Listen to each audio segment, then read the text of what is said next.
परमात्मा श्री राधा कृष्ण के चरणारविंदों में शतकोटि नमन वंदन करते हुए मित्रों को, जिज्ञासुओं को, धर्म प्रेमियों को, ज्योतिष विज्ञान प्रेमियों को हर हर महादेव बम बम भोले नमः शिवाय। मित्रों, नवांश की बड़ी महत्ता ऋषियों के द्वारा बताई गई है। नवांश कुंडली की महत्ता, नवांश की महत्ता, राशि तुल्य नवांश की महत्ता, पुष्कर नवांश की महत्ता, खर नवांश और 64वां नवांश। ये नवांश, पुष्कर नवांश बहुत अच्छा माना जाता है। जो ग्रह पुष्कर नवांश में चला जाता है वो अति उत्तम फल करता है। लेकिन 64वां नवांश जो खर नवांश भी कहलाता है, 64वें नवांश को खर नवांश भी कहते हैं विद्वान। ये 64वां नवांश बड़ा संवेदनशील होता है, बड़ा कष्टकारी होता है। इसका जो स्वामी होता है वो छिद्र ग्रह कहा जाता है।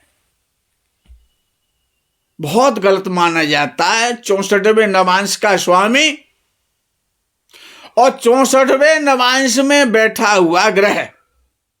बृहद पाराशर प्रश्न मार्ग, जातक पारिजात अनेकानेक ग्रंथों में इसको बताया गया। 64वां नवांश पर जब कोई अशुभ ग्रह शनि राहु केतु, जो 64वां नवांश है सभी जानते हैं। 64वां नवांश किसे कहते हैं, नहीं जानते हैं तो छोटे से रूप में उसको सुन लें कि नवांश कुंडली का चौथा भाव 64वां नवांश है। नवांश कुंडली की लगन से चौथा भाव ही 64वां नवांश है। उसमें जो ग्रह बैठा हुआ आता है चौथे भाव में नवांश कुंडली में, वो 64वें नवांश में कहलाता है। और उस राशि का चौथे भाव की, नवांश कुंडली के चौथे भाव की राशि का जो ग्रह होता है वो 64वें नवांश का स्वामी होता है। बड़ा सरल तरीका है 64वां नवांश ज्ञान करने का। तो 64वां नवांश सबसे अधिक खराब माना जाता है कि 64वें नवांश पर कोई भी शनि राहु केतु में से अशुभ ग्रह है जब गोचर में जाता है उस राशि में, तो वो अशुभ फल करता है, खराब फल करता है। और 64वें नवांश में जब कोई अशुभ ग्रह बैठा हो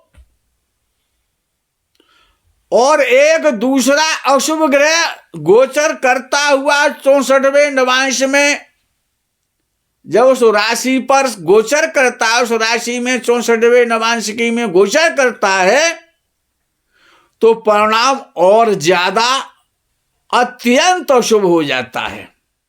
चंद्रमा से 64वें नवांश पर, चंद्रमा से 64वें नवांश में जब कोई अशुभ ग्रह गोचर करता है तो अशुभ फल करता है और आयु के लिए भी घातक हो जाता है। किसी भी ग्रह से 64वें नवांश में यदि कोई अशुभ ग्रह बैठा हुआ है, अशुभ ग्रह स्थित है, तो उस ग्रह के कारकत्वों की हानि हो जाती है। वो शुभ ग्रह बैठा है तो उसकी शुभता की हानि हो जाएगी, और पापक ग्रह बैठा है तो अपने से संबंधित कारकत्वों की तो वो हानि करेगा ही करेगा, लेकिन अन्य प्रकार से भी वो कष्ट देगा। 64वां नवांश जैसे शुक्र है, विचार करें कि शुक्र संसार के सुख देता है। पति पत्नी के मध्य का जो सुख है, जो मिलन है, जो प्रीति है, उसको वो देता है। शुक्र पत्नी का कारक है, शुक्र लक्ष्मी का कारक है, शुक्र धन का कारक है, शुक्र वाहन का कारक है, शुक्र मकान का कारक है। जब नवांश कुंडली में शुक्र से 64वें नवांश में शनि, राहु या केतु बैठे हुए हैं, कोई सा एक ग्रह बैठा है, पापक ग्रह बैठा हुआ शुक्र से 64वें नवांश में, और गोचर करता हुआ उसी राशि में यदि कोई पापक ग्रह और आ जाए और 64वें नवांश के स्वामी की दशा चल रही हो, और जो 64वें नवांश में ग्रह बैठा है उसकी अंतर्दशा हो, और एक तीसरा पापक ग्रह और 64वें नवांश की राशि में गोचर करने लग जाए, पति पत्नी का सुख हमेशा के लिए खत्म हो जाता है। यहां तक कहा गया है कि घर बिक जाता है और भार्या का वियोग हो जाता है। शुक्र से 64वें नवांश में केतु बैठा हो, शनि बैठा हो या राहु बैठा हो, कोई सा एक ग्रह बैठा हो शुक्र से 64वें नवांश में, याद रखना, और गोचर करते हुए शनि, राहु या केतु में से कोई एक ग्रह और 64वें नवांश में आ जाए, और 64वें नवांश में बैठे हुए ग्रह की दशा भी चल रही हो, तो निश्चित है कि पत्नी का वियोग हो जाएगा, घर का सुख खत्म हो जाएगा, लक्ष्मी रूठ जाएंगी। चंद्रमा से 22वें दृष्टिकोण का स्वामी, याद रखना, बहुत अच्छा सूत्र है। चंद्रमा से 22वें दृष्टिकोण का स्वामी और 64वें नवांश का स्वामी,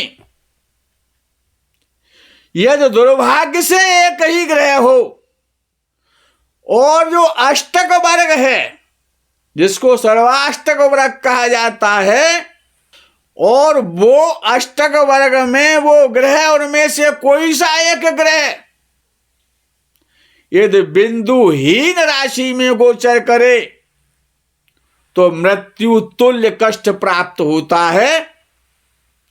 जब भी ग्रह जो 64वें नवांश में बैठा है उसकी दशा भी चल रही हो सर्वाष्टक वर्ग में जिस भाव में,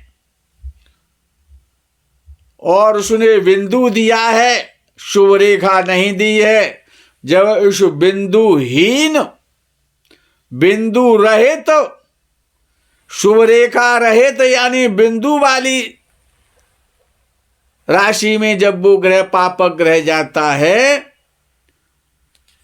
तो समस्त प्रकार के कष्टों को प्रदान करता है। जब कोई अशुभ ग्रह, शनि, राहु, केतु में से कोई एक अशुभ ग्रह अष्टम भाव की राशि में गोचर कर रहा हो और 64वें नवांश की राशि में गोचर कर रहा हो, तो कोई अप्रिय घटना अवश्य होती है जो कि जीवन में व्यक्ति याद रखता है। इतना कष्ट, ऐसा समय आता है कि उसको जीवन में नहीं भुला पाता है।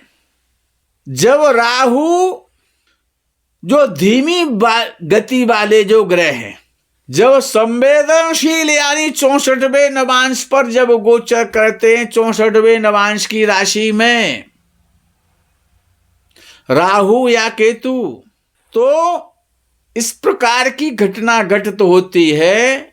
इतनी अप्रिय, इतनी अशुभ घटना घटित होती है कि व्यक्ति जीवन भर उसको याद रखता है, उसको भूल नहीं पाता है। यह गोचर का बड़ा अद्वितीय सिद्धांत है। विद्वानों ने विशेष रूप से 64वें नवांश को ही लिया है गोचर में। जब भी 64वें नवांश में कोई पापक ग्रह गोचर कर रहा हो और पापक ग्रह पूर्व से उसमें बैठा हुआ हो, जिस प्रकार से कि इंदिरा गांधी की कुंडली में और जुल्फिकार अली भुट्टो की कुंडलियों में ये सिद्धांत आप लगा सकते हैं। पहला भाव छठवें भाव का अष्टम भाव है।